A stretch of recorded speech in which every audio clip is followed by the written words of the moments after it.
the bosses had their table, the supervisors, where they would sit, and they had a picture of Elvis taped up on the wall above their table. So Christy and I had our table where we sat with a couple other people, and we had taped up above our table a picture of a moose that had stumbled into a swimming pool in Canada and had to be lifted out with a crane. But in order to do this, they had to sedate the moose and blindfold it. That's what we had taped above our table. So ours was really gross and nasty looking. So we loved it because they hated us. And we're like, okay, game on, You can see where this is going. They fall in love, get married using puppets, as you do. Puppet weddings and more on this week's Interstates after this. Let's start this one in Leipzig in the summer of 1790. Johann Gottlieb Fichte, the son of a ribbon weaver, decided to read himself some Immanuel Kant, whose philosophical writing had swept Northern Europe a few decades earlier. He picked up the Critique of Practical Reason. He devoured it, wrote notes all over his book. Later, he said that after encountering the book, he was living in a new world. Individual perception mattered like it never had before. The self became creative and free. Pretty soon after that, Fichte ended up in Jena, a smaller city to the southwest of Leipzig. He wasn't the only one there who was taken with this new idea of self-expression. There was a whole crew of younger writers and thinkers. Most of them were named Friedrich. Friedrich Schiller, Friedrich Schelling, Friedrich Schlegel, Friedrich von Hardenberg. Fichte probably felt left out, so he wrote under the name Novalis. And it was probably because so many of them were named Friedrich that their mission was to fight for individuality and free will. And they did. They were prolific, writing in essays and treatises and reviews that the way to find authenticity was by listening to your own inner voice. It's become a pretty central idea in modern society, especially for anyone who doesn't fit in with the culture around them. And that is what this week's show is about, by the way. People who follow their inner voices, their true selves, whether they can help it or not. But before we get into it, I do want to note a bit of a problem with this whole thing. Not with the people on this episode, but with this idea that to know yourself, all you have to do is look inward. Because we can't really fully know ourselves that way. Our sense of ourselves comes from the people around us. There's the obvious example of countercultures that spring up to challenge social norms, but then end up conforming pretty strictly to their own group norms. Like, I looked up counterculture on Wikipedia, and there was a picture of a, quote, member of the punk subculture who looked, punk. Tattoos, black t-shirt, hair dyed black and sticking out all over the place.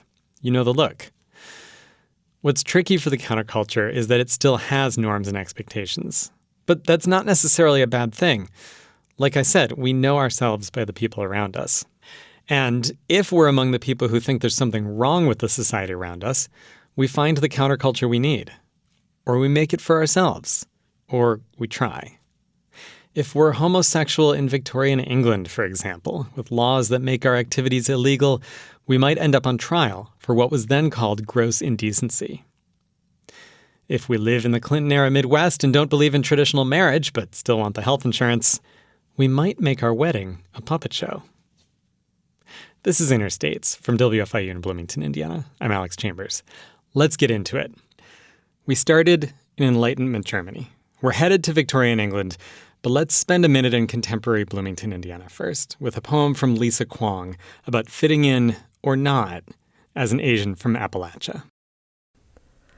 I call myself an Appalachian, an Asian from Appalachia. I rock leopard print and black stilettos, write protest emails to Victoria's Secret, wear Brooks and flat-foot-proof orthotics. After 5K brunch is a French tickler, a ham and cream cheese crepe, mimosa with cherry. I victory dance in the basement stairwell of Ballantine, break into song upon hearing the word lonely. I travel to Greece and Taiwan vicariously through the men I liked. I am from letting go of the man who left for Florida. I push up and bird dog, lemon squeeze and tricep tip. As sweat hisses every breath, a billowing kite lifting my body higher and soarer. I keep a flashlight in the bathroom just in case I have to hunker down in the bathtub while a tornado blasts through the parking lot. I am from tea parties and Scrabble, pink Moscato and Poetiers, exploding tacos, chicken and dumplings. I, Appalachian of this Midwest college town, eat chicken feet, mac and cheese, celebrate butts and ancestors. I am from a fridge covered in babies, none of them mine, postcards and handwritten poems received via snail mail. I ponder the mirror, study the woman before me, see the tear-stained tub of lard, see the runner's legs, see the glittering Cinderella blue earring heart. That was Lisa Kwong reading her poem On Apple Asian Finds Home in Bloomington, Indiana, produced by Lou Ann Johnson for WFIU's Poets Weave. Okay, let's get to Victorian England. Not too long ago, IU Theater put on Moises Kaufman's play Gross Indecency, The Three Trials of Oscar Wilde. Our own Violet Barron talked with director Daniel Sappington about Oscar Wilde's life, how those trials affected him, and how the issues in the play still feel relevant today. I'm here in the studio with Daniel Sappington, director of the play Gross Indecency. Welcome, Daniel. Thank you for having me. Thanks for being here. Could you tell us a bit about the play? Oh boy, yeah. It's a lot. So a lot of people are familiar with Oscar Wilde and his plays The Importance of Being Earnest, the novel The Picture of Dorian Gray. He's also got a lot of children's stories, and a lot of times they're not totally familiar with his downfall. And this play details the 3 court trials that ultimately led to his imprisonment, and after he was released from prison, his death just a few years later. This text really focuses on those 3 trials, and it is created through a compilation of court transcripts, selections from biographies and autobiographies from people and about people that were involved with the trials, as well as newspaper articles and headlines from the time.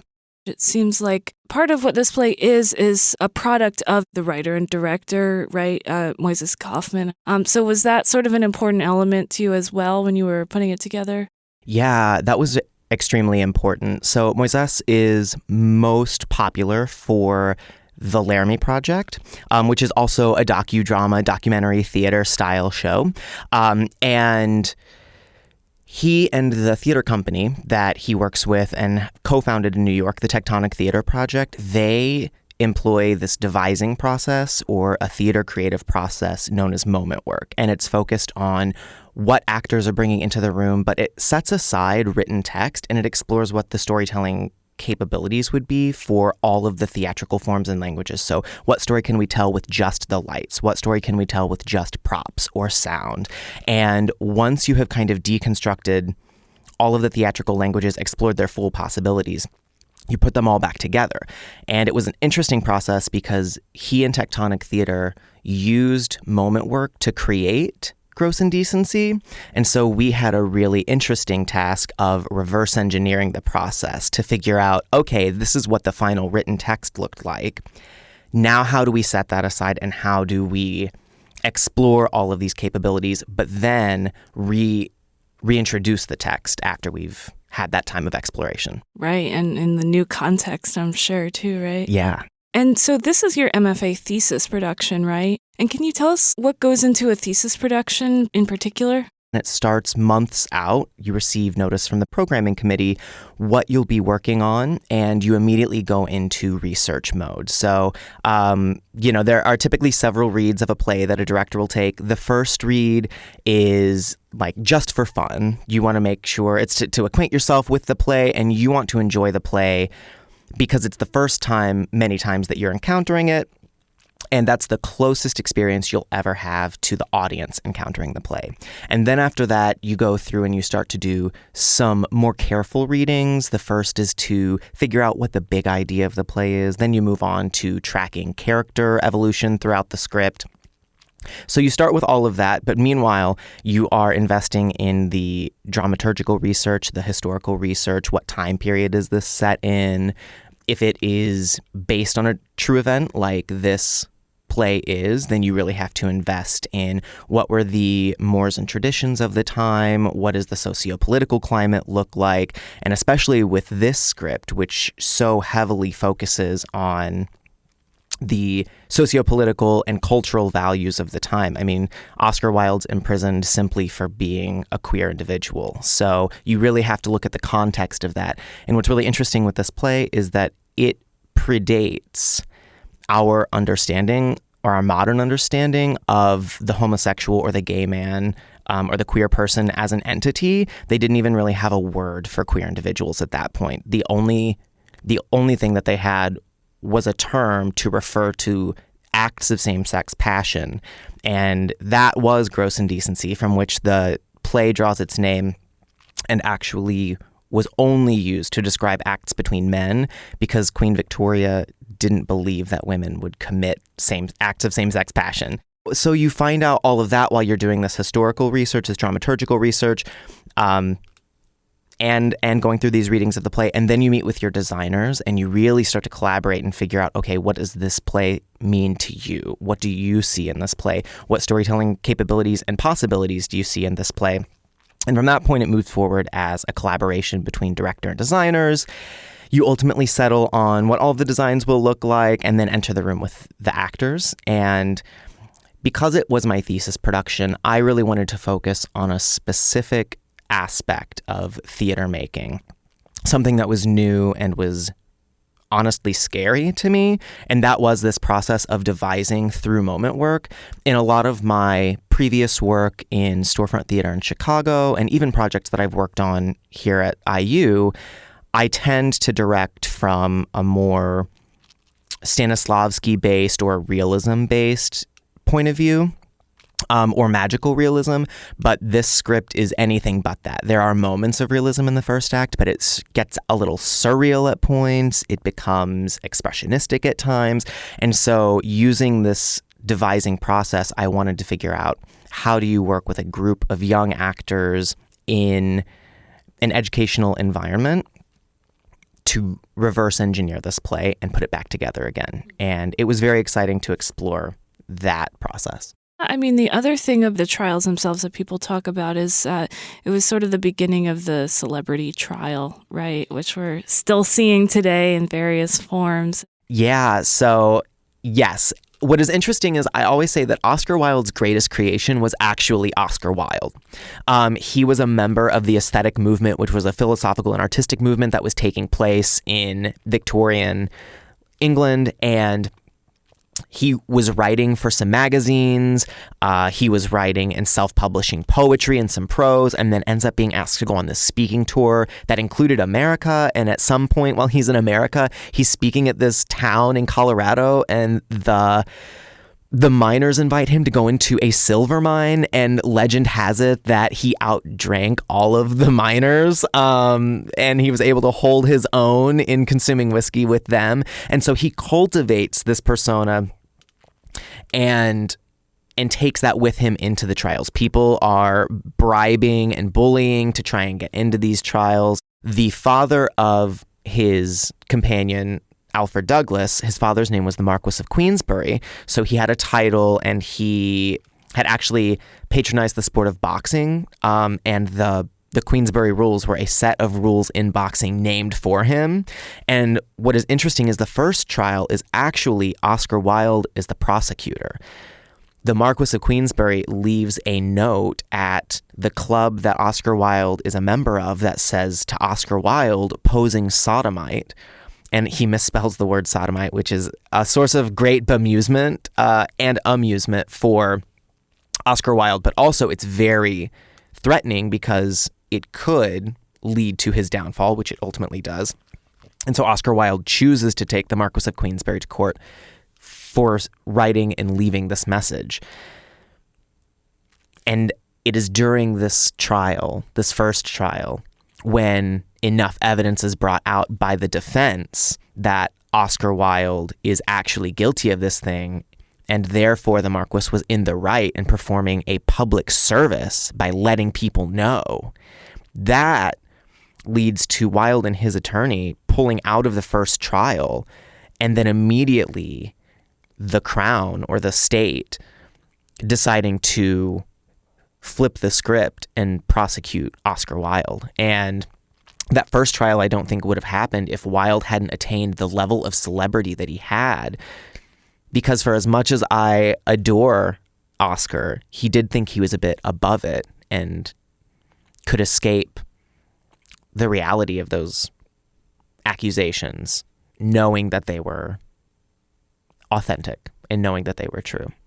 So yeah, it really was all of this celebrity he had cultivated giving the momentum into that first trial. And then suddenly, the higher someone is, the harder they fall. And there were a lot of enemies of Oscar Wilde in the public conscious that thought that he was immoral.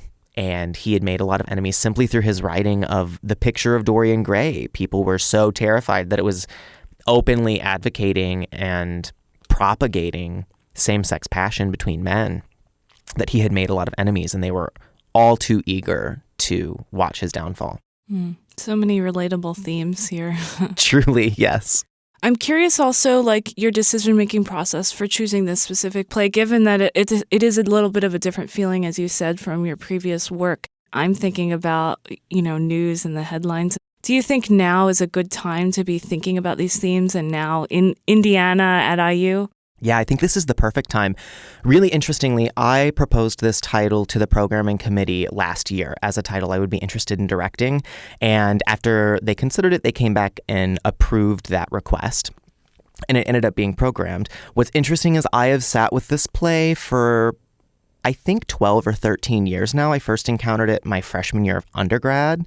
And I remember thinking, oh my God, how would you ever stage this? I am just so confused as to what you would do. So it does seem fitting that my final year of grad school as my thesis is figuring out that question. But once they came back to me and confirmed that that is what I would be directing, it was within a week or two that the Don't Say Gay bills in Florida were passed, the anti-trans legislation in Texas was being passed, and it was almost foreshadowing what was getting ready to happen simply by being programmed. And as that news started to roll out and as that legislation started to be passed, and as we looked around and saw all of these anti-queer, anti-trans legislation being proposed across the country, it became really personal to all of us. Something I think that's really beautiful about this production is it is a show that centers queer voices, and it is largely created by queer voices, and with exceptional care taken for our queer audience members. So I do think that it's really important. I think it's effective to stage these stories that happened what we like to think of as so far in the past, because oftentimes we will look at the Victorian era and we think, oh, we've come so far since then. But the laws that Oscar Wilde was being tried under, I mean, we have laws now that really similarly echo those, and especially these new bills that are being proposed really closely resemble those. And I think that it helps to remove that distance a bit. And it also allows us to confront the fact that we haven't changed as much as we like to think we have. Do you feel like there's something new in your production? Like every time someone reimagines a piece of art, a little bit of you, I'm sure, comes out in it. Do you see that? Yeah, I do. Something interesting that we've done for this production, the original production only cast 9 individuals, and there are over 25 characters in the play. So a lot of people in the original cast were playing multiple characters. There's also a convention introduced where there are 8 narrators who introduce sources, or they cite texts, or they give some context to what's going on stage. And as we were working on the show, we wanted to incorporate as many of the actors at IU as possible. So rather than sticking with that 9, the playwright opens it up to casting whatever cast composition you feel tells the story right. So we have 19 individuals in the cast, as well as an additional understudy. And that gave us the opportunity to really explore, rather than 9 characters in general base costumes that were going to be playing 6 to 9 characters each. Instead, we were able to really clearly delineate different worlds on the stage. So our course of narrators has been condensed down to 4, with each of those individuals being cast in 2 of the narrator tracks, and they are very modern, queer Indiana University students. And then you move up onto the stage and you start to see these traditionally Victorian outfits, costumes that replicate the silhouettes and really bring in a lot of that dramaturgical research that our costume designer performed. And then as you're moving even further up the stage, our scenic designer, Spencer Donovan, had this brilliant idea to create a space, a dreamlike space where we see what is going on in Oscar Wilde's head. And I think that third space is really what sets this production apart and activates the production, because so much of it is quoting or educating from sources that already exist, and many times sources that were never really intended to be spoken out loud. Novels, autobiographies, newspaper headlines and articles, they're all written in a very specific voice that often doesn't lend itself to being performed dramatically. So having this third space in which we can physicalize what's going on, suddenly the whole piece becomes very activated, and it becomes at times a little disorienting, just like Oscar Wilde is becoming disoriented as these trials go on, because things start to spin out of control and his own internal passions start to take over. Sounds amazing. I'm curious if there's anything that surprised you during the process, that you knew what to expect but you weren't expecting, or it came out in a different way than you thought. Yeah, there's one really touching scene that had never hit me the way it did until we read it out loud. And it's near the end of the play. And this individual who has been by Oscar Wilde's side for the entire play has consistently been on his side in the trials and outside of the trials. The night before the third trial, they meet at Oscar Wilde's mother's house. And Moises Kaufman has written this very beautiful, lovely scene in which we see Oscar Wilde come out to his friend. And I think it's really impactful because it wasn't until it was spoken aloud that I realized that that's what queer people really don't ever get from Oscar Wilde. Because he was being so careful in his answers and his replies to the court, and so little, I mean, there's a lot of writing, personal writing that he performed, but he never explicitly has a coming out moment. And the play dramatizes that moment. And I think that it's really extremely cathartic for everyone involved to see that moment of connection and to see his friend accept that part of Oscar Wilde. And to find that in rehearsals was a major discovery. And it really pointed out that that's the emotional heart that the entire play is driving to. And then it's after that we get into the third trial and things go from bad to worse for Oscar. And I think that was the revelatory moment. It sounds like he didn't really ever recover from that trial, right? No, he didn't. He spent 2 years in jail. And I think that sometimes these days we're desensitized to prison and jail time and the effects that has on someone. And 2 years in the Victorian era was quite substantial. And in addition to that, his sentence included the performing of hard labor, which consisted of completely pointless and meaningless tasks. Being on a mill for 12 to 16 hours a day as it grinds away and it's not really actually producing anything. If you're too weak to do that, you are put in handcuffs and ankle shackles and forced to walk in circles in the prison courtyard for 16 hours a day, and you're not allowed to speak or look at anyone else. And when all else fails, if you're too weak to even get out of bed, you are brought a roll of really coarse fibrous rope, and you're given a certain amount of baskets, and you spend all day unraveling all of the individual fibers of this rope, and you have to fill a certain amount of baskets, right? So at a certain point, Wilde becomes so weak that he falls in his cell, he injures his ear, and even while he's recovering in the hospital is forced to undergo these meaningless tasks with unraveling this twine or this rope that they have brought him. And he ultimately never recovers from that. And just a few years after he's released, it's also notable that he was released and immediately fled to Paris, where he lived in exile with very little money for the next few years. And ultimately he dies as a result of complications from this injury he sustained in prison. Which is what makes it even more tragic is that he was really coming into the peak of his career when these trials started. He had just opened The Importance of Being Earnest on the West End, which is widely considered to be one of the most well-written comedies in the English language and is still performed in high schools. It's being performed over at Constellation right now. It's had a very long and healthy shelf life, and it doesn't look like it's going anywhere. And so we see this artist who has found his form, who is in his stride, and he is cut down through these trials and this imprisonment, and then does go on to write some more poetry and some more prose, but never really recovers. And it is tragic to think about how many more plays, how many more novels, how many more stories he would have had to tell if he had not been sentenced simply for choosing to love someone of the same gender.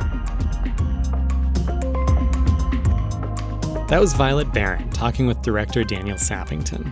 When they talked last fall, Daniel was finishing up his MFA in directing here at Indiana University. It's time for a quick break. When we come back, a couple of puppets become a couple of puppets. Stick around. Welcome back to Interstates. I'm Alex Chambers. And it's time to go back in Bloomington history for the wedding that, as you'll hear, was called the Slacker Event of the Year.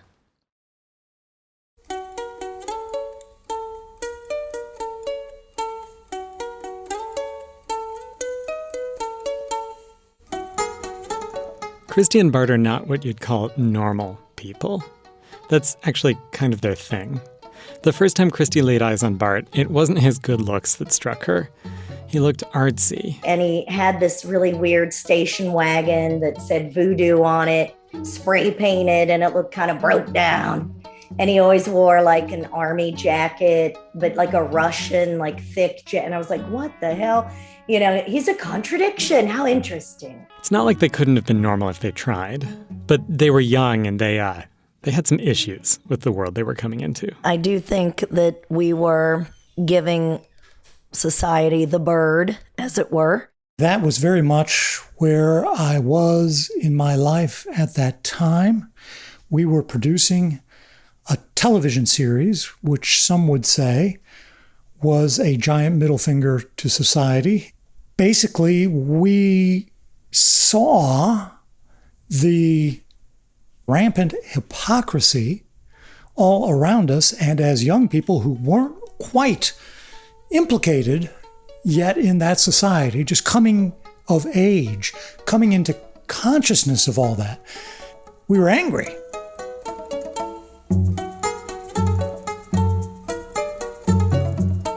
This is the story of one particular way they decided to give society the bird and how it came about. But first, I just want to say, when you're young, it seems so easy to say you're going to buck the norm and live by your principles. But then you get older, you come to your senses, realize it was just the exuberance of youth. It's been almost 30 years since this story took place. I think Christy and Bart would do it all over again. So, here's what happened. They were both in college here in Bloomington, and they each took a job as a proofreader for the Columbia House Record and Tape Club. If you were a teenager in the late 80s and early 90s, you'll remember getting mail that offered you this great deal. 12 tapes or CDs for a penny. Just sign this contract that says you'll buy more at a full price later. The scheme preyed especially on the young and enthusiastic. Is there a metaphor there for weddings? But don't worry, people would scam Columbia House back, sending in the mail order forms with fake names that I can't list on public radio. Christy and Bart were supposed to screen those out, but most of the job was just deciphering people's handwriting and putting it into a form. It was a pretty horrible job. I mean, it was horribly boring. Wasn't horribly difficult. And that's how Christy and I met. A stupid summer job reading album applications. It was a stupid job. But they had each other. Yes, we were kind of immediately drawn to each other. She had just broken up with her boyfriend, and her friend had told her looking good is the best revenge. And I thought she did look pretty good. And we became friends. We would like have lunch together, and we were kind of a little bit different than the other folks that we were working with. I'm sure we were annoying as hell, to these real people that lived and worked there. To give you an idea, in the lunchroom, the bosses had their table, the supervisors, where they would sit, and they had a picture of Elvis taped up on the wall above their table. So Christy and I had our table where we sat with a couple other people, and we had taped up above our table a picture of a moose that had stumbled into a swimming pool in Canada and had to be lifted out with a crane. But in order to do this, they had to sedate the moose and blindfold it. So the picture is of this blindfolded, drugged moose hanging on a crane up in the air. That's what we had taped above our table. So ours was really gross and nasty looking. So we loved it because they hated us. And we're like, okay, game on, We ended up getting separated because we were talking too much. So anyway, that drove our love, having someone hate us. Bart had a girlfriend at the time, so they didn't consider each other romantic prospects, just co-conspirators in making the world a weirder place. Once the summer was over, they went their separate ways. I saw him on campus one time, and I was having a party, and I thought, oh, this guy, Bart, I wonder if he, still likes me or whatever. So I invited him to my party, and he came to my party, but his hair was dyed black. And I was like, whoa. What? Then later I find out he dyed his hair black because he wanted to be cooler for me. So it's like, yes. And then I would see her around town every now and then. And, we went to a few parties together, this, that, and the other. But things just didn't seem to line up. But the attraction remained. Once, Bart had a flat tire. Christy lent him a tire iron. But then she needed it back. Or that's what she told herself. He was living in a dorm that was hard to access. The door was locked, so she couldn't just go in and ask for her tire iron. But I saw this bright light bulb, bare bulb in a room. And, we didn't have cell phones. And I saw some guy in a Boy Scout uniform, sounded like he was rapping. And it was him. And I was like, hey, I need my tire iron back. I was like, oh yeah. So I think he was making a video or a recording or something for, I don't know what it was, but I always thought, God, that guy's smart, handsome, weird, man. He's weird. She thought Bart might have been making a video up there, which would have made sense. They both had their own cable access TV shows. Did you catch that? They both have their own cable access TV shows. If you're single and you have a cable access TV show, and you meet someone who's even the least bit attractive, and they're also single and have a cable access TV show, I don't know, seems like the universe has a message for you. Especially if both your shows are weirder than Wayne's World. Graduation. Today we're going to go dumpster diving. Dumpster diving! It's graduation. Graduation is the best time to go dumpster diving. So they were both making cable access shows in the basement of the public library. One day, I was sitting out in front of the Monroe County Public Library. I had showed up at the library an hour early by accident, and I was locked, so I was just waiting for the doors to open. And who should roll up but Christy in a car. She got out and she was like bleeding from her lip and chin. She'd just been in a softball game and had gotten one right in the face. Bart said, "It looks like a bloody goatee. I took a softball to the face." She was looking for someone to commiserate with. It was really like nasty looking. So, but Bart, found it amusing and attractive. So the two of us went to the village deli and had breakfast together. And that kind of reintroduced us to each other. And we both realized we were both single because my girlfriend had just dumped me. And so now we were both available, and that's it. We were together from that moment on.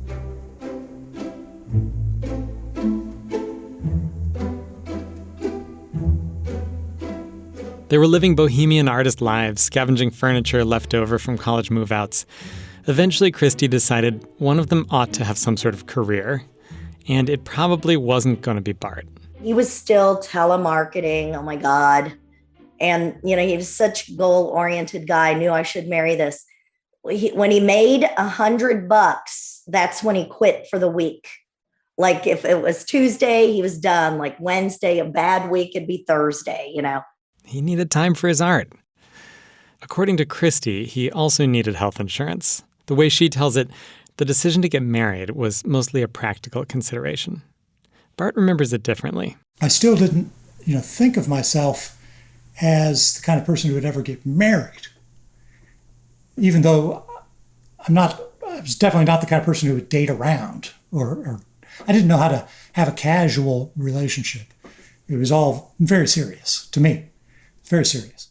He wasn't into the whole church thing. He'd had a crisis of faith in the Christian tradition he was raised in, not into that whole traditional church wedding scene. But then I just realized, it's perfectly obvious, that a wedding could be anything you want to make it. In fact, it's kind of really one of your rare chances that you might have to get other people to play along with your game. So he proposed. As I was doing the dishes one night, I asked Christy if she would marry me, and she started freaking out and laughing like she does. But she said yes.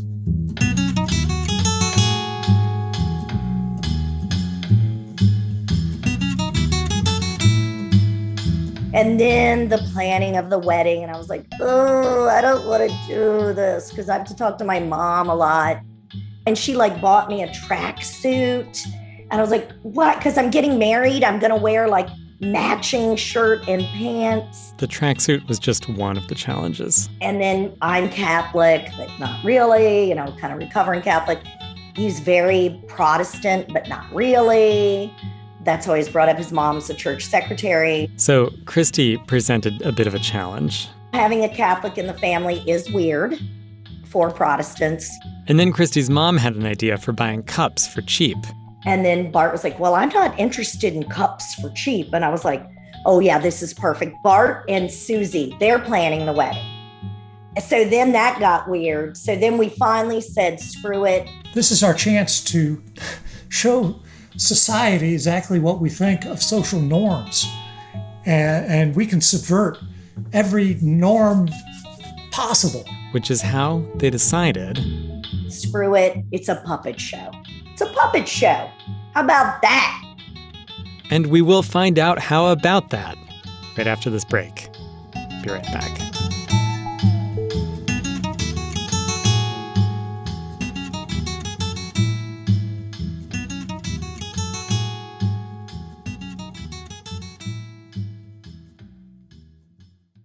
Inner States, Alex Chambers, Puppet Wedding. I can't help but wonder, all these years later, if Bart and Christy decided to do a puppet show because they felt like puppets. Puppets of religion, puppets of parents, tracksuit-wearing puppets of society. Because we didn't know how to make it happen, how to make it ours and then fit our family into it.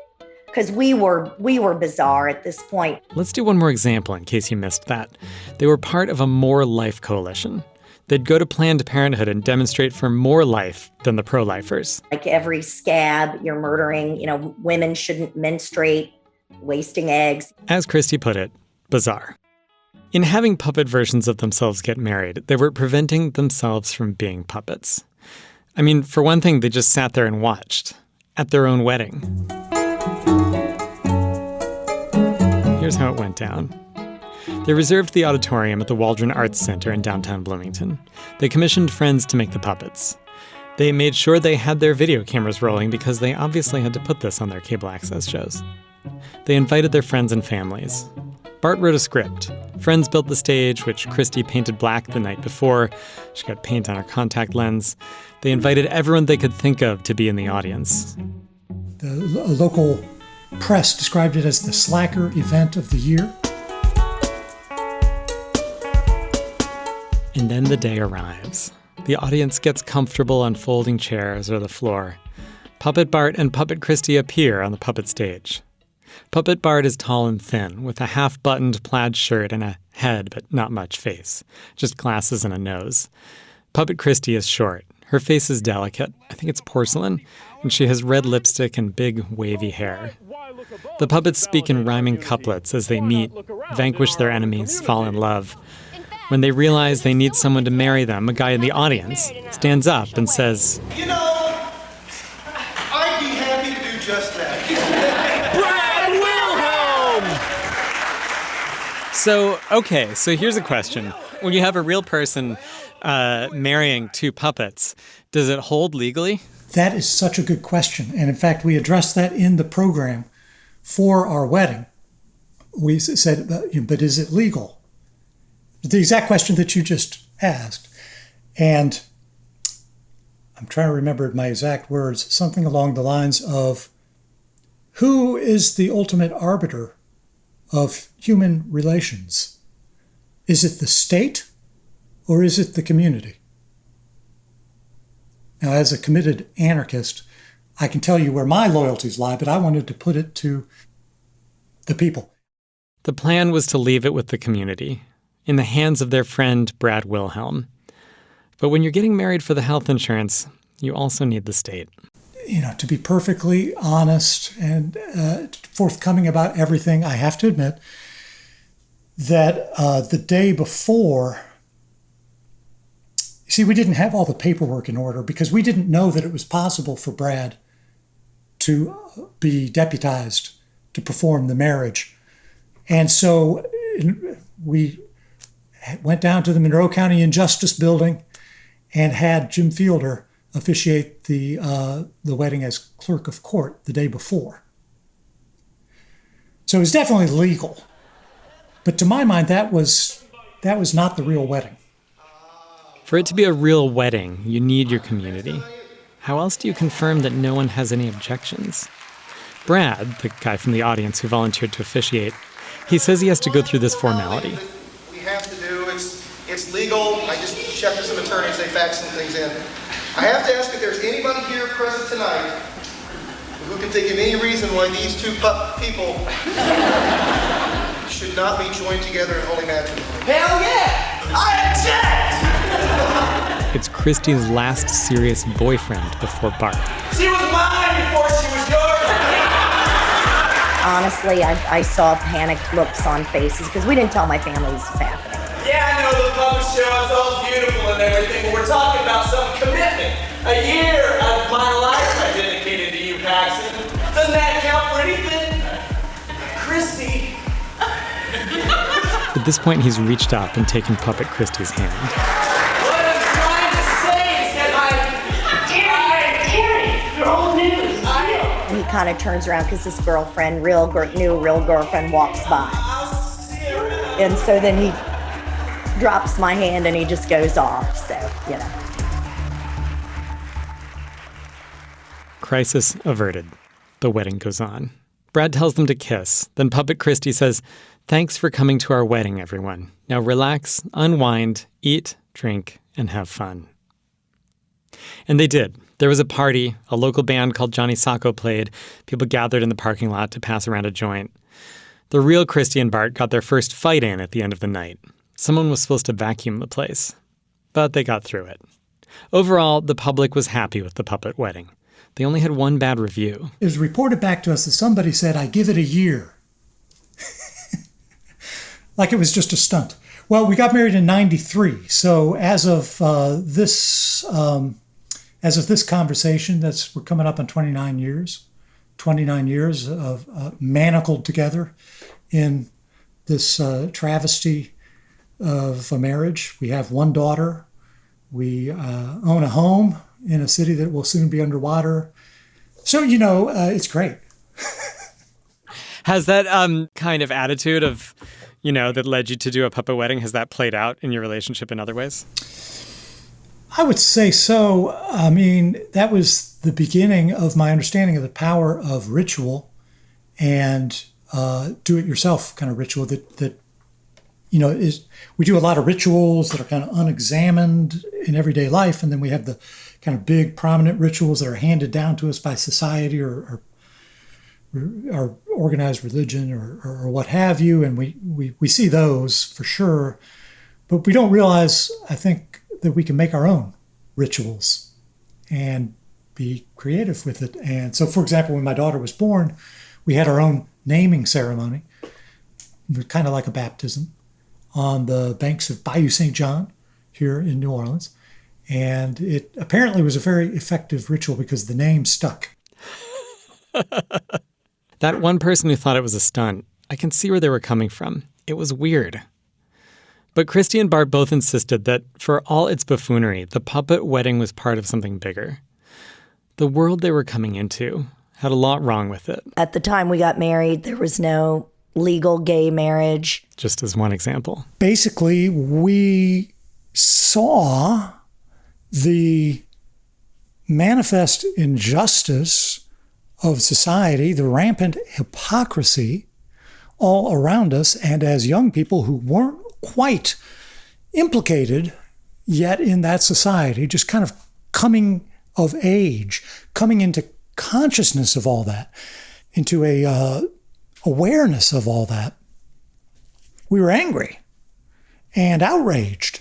And we felt that just, feeling that way wasn't enough. We had to express it. We had to speak out about it. We had to do things to try to change the world. When you're young, you see all the ways the world could be better. You get angry about it. You go on cable access television and make a weird show. You get married using puppets.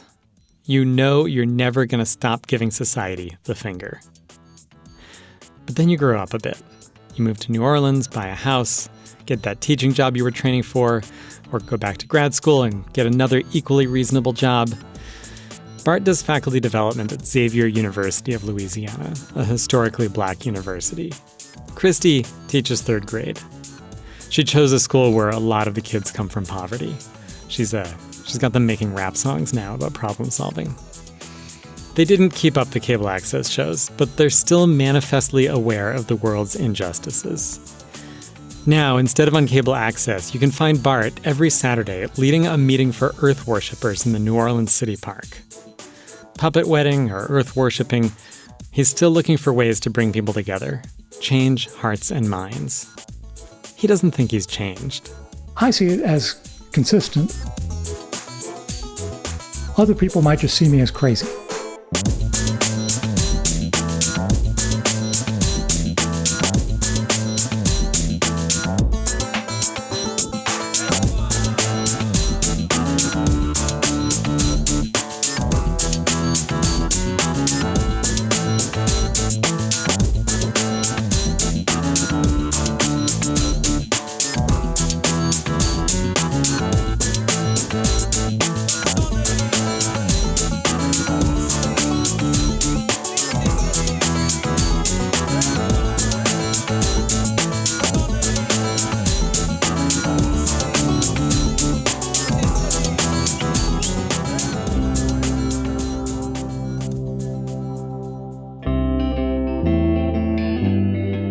You've been listening to Interstates from WFIU in Bloomington, Indiana. If you have a story for us, or you've got some sound we should hear, let us know at wfiu.org/interstates. Speaking of found sound, we've got your quick moment of slow radio coming up.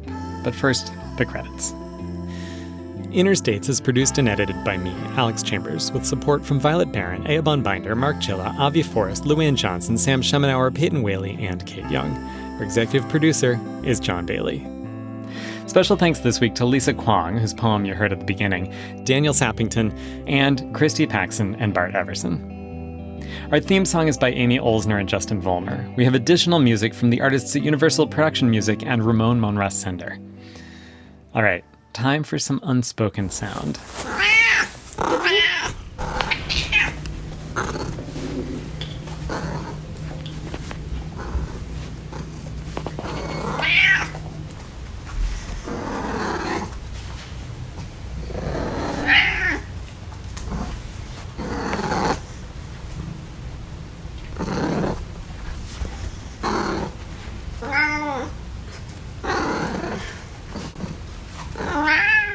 Those were the Raws of Cherry the Cat, recorded by Yane Sanchez Lopez.